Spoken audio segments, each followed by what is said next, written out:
اللہ اللہ اللہ اللہ۔ سورۃ القاریعہ مکی سورت ہے۔ ہجرت سے پہلے اس کا نزول ہوا۔ قرآن پاک کی ترتیب کے اعتبار سے اس کا نمبر 101 ہے، اور قرآن پاک کے نزول کے اعتبار سے اس کا نمبر 30 ہے۔ اس میں 1 رکوع، 11 آیتیں، 36 کلمات اور 152 حروف ہیں۔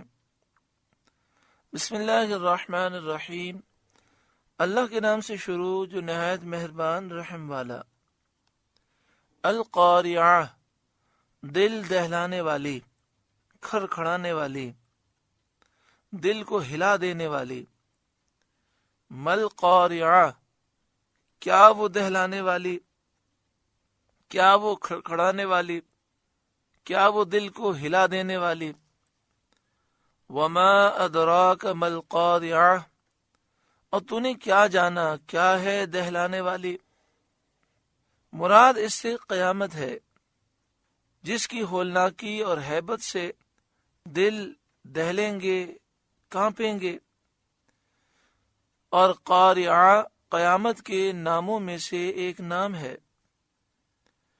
یوم یکون الناس کالفراش المبثوث، جس دن آدمی ہوں گے جیسے پھیلے پتنگے، پھیلے ہوئے پروانے، یعنی جس طرح پتنگے پروانے شعلے پر گرنے کے وقت منتشر ہوتے ہیں، اور ان کے لیے کوئی ایک جہت، سمت، ڈائریکشن معین نہیں ہوتی، ہر ایک دوسرے کے خلاف جہت سے جاتا ہے۔ یہی حال قیامت کے دن مخلوق کے انتشار کا ہوگا۔ وَتَكُونُ الْجِبَالُ كَالْعِهْنِ الْمَنْفُوشِ، اور پہاڑ ہوں گے جیسے دھن کی اون، جس کے اجزاء متفرق ہو کر اڑتے ہیں۔ یہی حال قیامت کے ہول اور دہشت سے پہاڑوں کا ہوگا۔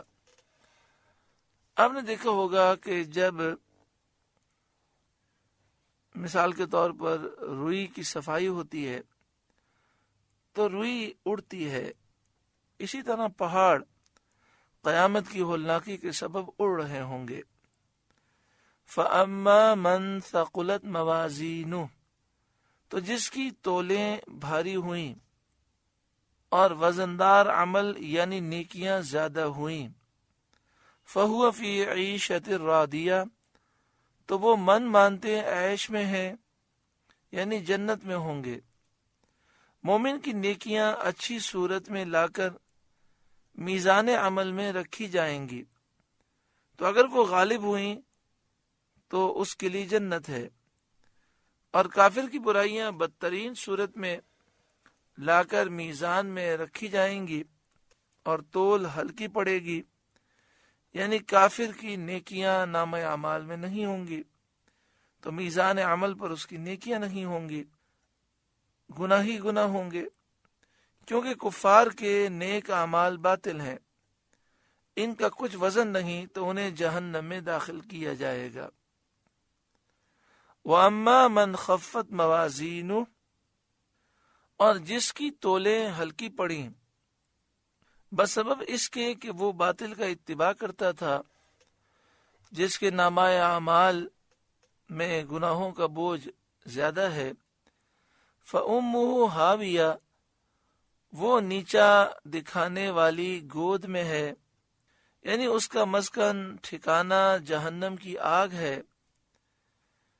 وَمَا أَدْرَاكَ مَا هِيَ، اور تو نے کیا جانا کیا ہاویہ، نیچا دکھانے والی کیا ہے۔ تو نے کیا جانا ہاویہ کیا ہے۔ ہاویہ کے لغوی معنی ہے نیچا دکھانے والی۔ نارن حامیہ، ایک آگ شعلے مارتی جس میں انتہا کی سوزش اور تیزی ہے، اللہ تعالیٰ اس سے پناہ میں رکھے۔ سورہ قاریہ کا درس مکمل ہوا۔ اللہ تعالیٰ اس سورہ مبارکہ کے نور سے ہمارے قلوب کو روشن منور فرمائے۔ اللہ اللہ اللہ۔